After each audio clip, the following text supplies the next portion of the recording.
collègues, chacun a en mémoire cette séance du 7 mars dernier, au cours de laquelle le Sénat, dans une quasi-unanimité, s'est élevé contre la décision, véritable coup de force du gouvernement, d'imposer un vote bloqué sur la proposition de loi visant à revaloriser les retraites agricoles que notre groupe avait inscrit dans son ordre du jour réservé dans le cadre de l'initiative parlementaire. Notre proposition de loi, attendue par des dizaines de milliers d'anciennes et d'anciens agricultrices et agriculteurs, avait été adoptée à l'unanimité par la commission des affaires sociales du Sénat. Cette unanimité sur l'une de nos propositions, fait rare, n'est pas le fruit du hasard. Elle est une proposition humaine que je qualifierais de bon sens social, concernant des femmes et des hommes qui, durant toute leur vie, ont travaillé dur, ont permis par leur labeur de maintenir des espaces de ruralité.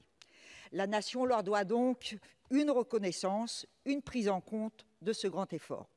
Le 7 mars, le gouvernement a agi avec violence en utilisant une procédure rarissime à l'égard d'une initiative parlementaire. Le vote bloqué obligeait le Sénat à se prononcer par un seul vote sur un amendement déposé par le gouvernement qui reportait à 2020 l'éventualité, la seule éventualité, d'une augmentation des retraites agricoles et dans le même temps sur le texte dans son ensemble. En clair, soit nous acceptions le renvoi au calendrier des retraites agricoles, soit nous votions contre notre propre texte ainsi défiguré.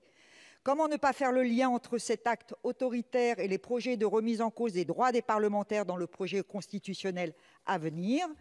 Monsieur le Président, Madame la Ministre des Solidarités et de la Santé a annoncé officiellement à l'issue de la séance du 7 mars qu'elle remettrait en œuvre la procédure du vote bloqué si le texte était de nouveau présenté au débat sénatorial.